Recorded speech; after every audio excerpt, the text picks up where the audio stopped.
स्वागत है दोस्तों स्टडी फॉर यूपीएससी में। हम लोग करंट अफेयर पढ़ रहे थे साइंस एंड टेक का, और ये आपको अगस्त 2025 का पार्ट 3 है। ठीक है, उसके बाद सितंबर भी इसी में शुरुआत है।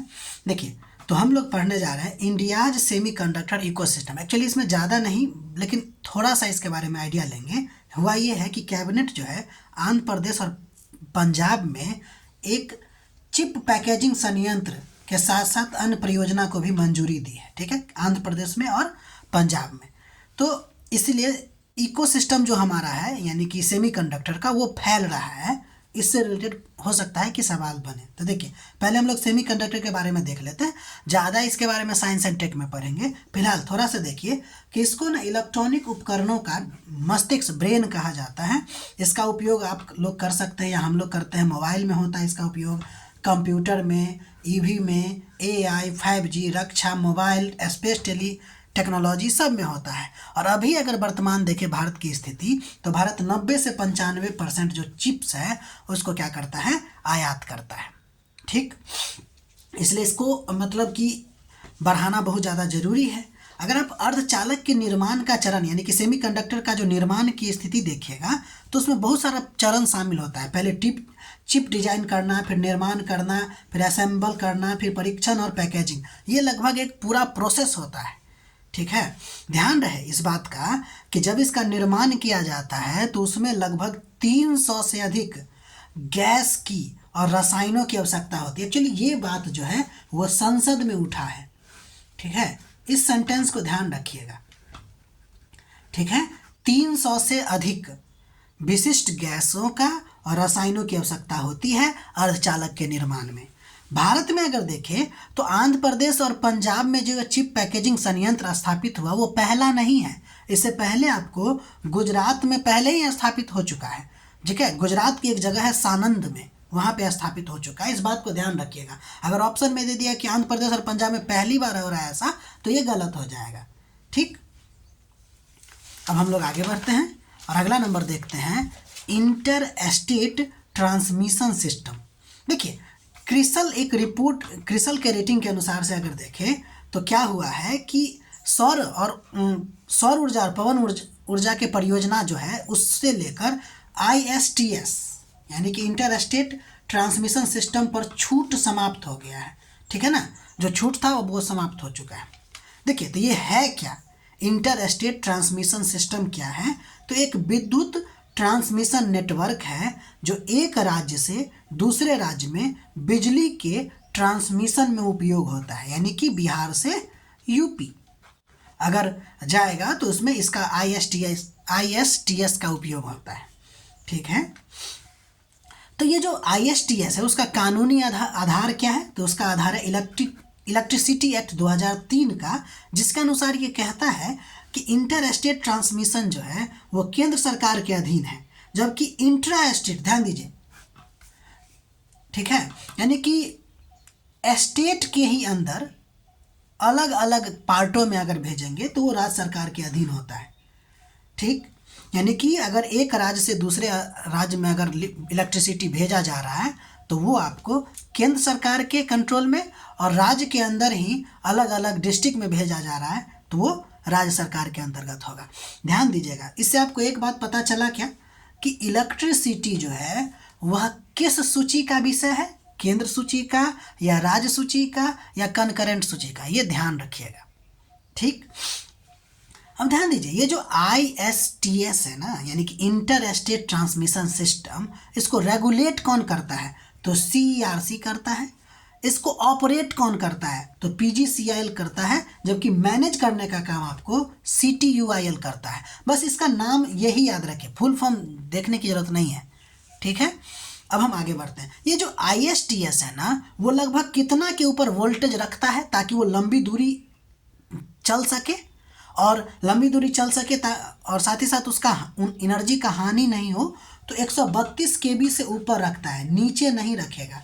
ठीक है, यानी कि इसका जो वोल्टेज होता है ISTS का, वो आपको 132 से ऊपर रखता है और इससे ऊपर संचालित करता है ताकि संचरण हानि ना हो, यानी कि एक जगह से दूसरी जगह तक ले जाने में हानि नहीं हो उसका। ठीक है, तो ये हो गया आपको ISTS के बारे में, इंटर स्टेट ट्रांसमिशन सिस्टम के बारे में। ठीक, अब हम लोग सितंबर का देखेंगे 2025 में साइंस एंड टेक का ही, जिसमें एक टॉपिक चर्चा में था, उसका नाम है क्वाड्रुपल स्टार सिस्टम, यानी कि 4 तारा प्रणाली। एक्चुअली वैज्ञानिक है ने उन्होंने 4 तारा प्रणाली एक नया खोजा है जिसका नाम है, ये बहुत बड़ा नाम है, यानी कि UPMJ10403551। ए कैपिटल है, फिर AB, फिर B कैपिटल है, फिर AB की खोज की है। एक्चुअली ये ना एक स्पेसिफिक नाम है, लेकिन हम लोग को उतना जानना नहीं है। एक्चुअली क्या होता है ना कि एक होता है आपको ड्वार्फ प्लैनेट, या फिर कहे तो ड्वार्फ स्टार। ड्वार्फ स्टार में भी आपको 2 हो जाते हैं, एक ब्राउन हो जाता है और एक रेड हो जाता है। तो AB जो यूज है ना वो रेड के लिए है, और ये जो है आपको ब्राउन के लिए यूज किया जाता है, इसलिए अभी देखेंगे इसमें, ठीक है। तो ये जो नया क्वाड्रुपल स्टार सिस्टम खोजा है, जिसमें 2 बौना तारा है जो एक लाल बौने तारे की परिक्रमा कर रहा है। ध्यान दीजिए, इसमें 2 बौना तारा है, यानी कि 2 भूरा, यानी कि 2 ब्राउन ड्वार्फ स्टार, एक युवा यानी कि यंग लाल बौने तारे का क्या कर रहा है, परिक्रमा कर रहा है। ठीक, तो अब ये होता क्या है क्वाड्रुपल या 4 तारा प्रणाली। तो देखिए, वह खगोलीय प्रणाली होती है जिसमें 4 तारा यानी कि 4 स्टार आपस में गुरुत्वाकर्षण से जुड़े होते हैं और एक ही सिस्टम के रूप में घूमते रहते हैं। यानी कि 4 तारा होगा जो एक साथ जुड़े होंगे ग्रेविटेशन से और अंतरिक्ष में घूमते रहेंगे।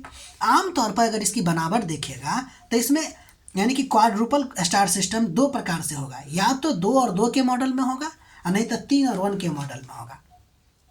2 और 2 के मॉडल का मतलब हो गया कि एक स्टार दोनों एक दूसरे से बाइनरी सिस्टम से जुड़ा होगा, और उसी तरह एक और स्टार और दूसरा स्टार एक दूसरे से बाइनरी सिस्टम से जुड़ा होगा। यानी कि 2 तारे आपस में एक दूसरे का चक्कर लगाते रहते हैं और अन्य 2 तारे भी एक दूसरे का चक्कर लगाते हैं, और फिर ये दोनों एक दूसरे का चक्कर लगाते हैं, यानी कि ये दोनों मिलकर इस दोनों का चक्कर लगाते रहते हैं। समझे कि नहीं? अब ये देखिए, ये दोनों एक दूसरे का चक्कर लगा रहा है और ये दोनों इसका चक्कर लगा रहा है, और इस तरह ये दोनों भी एक दूसरे का चक्कर लगाता रहता है। अब ये भी एक दूसरे का चक्कर लगाएगा। ठीक है, तो ये कुछ इस तरह का स्टार होता है जिसमें 2 और 2 मॉडल होता है क्वाड्रुपल स्टार सिस्टम में। इसी तरह 3 और 1 का भी मॉडल होता है, जिसमें 3 तारे एक सिस्टम में चौथा तारे द्वारा उनसे दूर ऑर्बिट करता रहता है। ठीक है, तो ये हो गया आपको क्वाड्रुपल का सिस्टम। बाकी आप समझ गए, इसमें 4 तारे होते हैं, आपस में एक दूसरे से जुड़े होते हैं। ठीक है, उदाहरण से आपको और ज़्यादा समझ में आएगी। हम लोग अल्फा सेंचुरी जानते हैं ना, सूर्य के बाद का निकटतम तारा है। ठीक है ना, अगर कहेगा पृथ्वी से सबसे निकट का तारा कौन है तो अपना सूर्य है, और उसके बाद का निकटतम तारा कौन है तो प्रॉक्सिमा सेंचुरी है ना, 4.3 या 2 लाइट ईयर दूर है। तो वही है अल्फा सेंचुरी सिस्टम। इसमें ना ये जो सेंचुरी है, प्रॉक्सिमा सेंचुरी या फिर सेंचुरी ए, सेंचुरी बी, सब मिल के लगभग इसमें 4 स्टार है। ये आपको एक प्रकार का क्वाड्रुपल स्टार सिस्टम है। उसी तरह आपको कैस्टर है। इसके अलावा अभी जो नया खोजा गया है इतना बड़ा नाम, तो इसके बारे में थोड़ा सा ध्यान रखिए कि यह इस सिस्टम में क्या है कि 2 रेड ड्वार्फ है और 2 ब्राउन ड्वार्फ है। अब आपको थोड़ा बहुत ब्राउन ड्वार्फ के बारे में बताया जा रहा है। ध्यान दीजिएगा, अगर आपसे पूछा जाएगा ब्राउन ड्वार्फ होता क्या, तो एक ऐसा खगोलीय पिंड होता है जो न तो पूरी तरह से तारा होता है और न ही पूरी तरह से ग्रह होता है।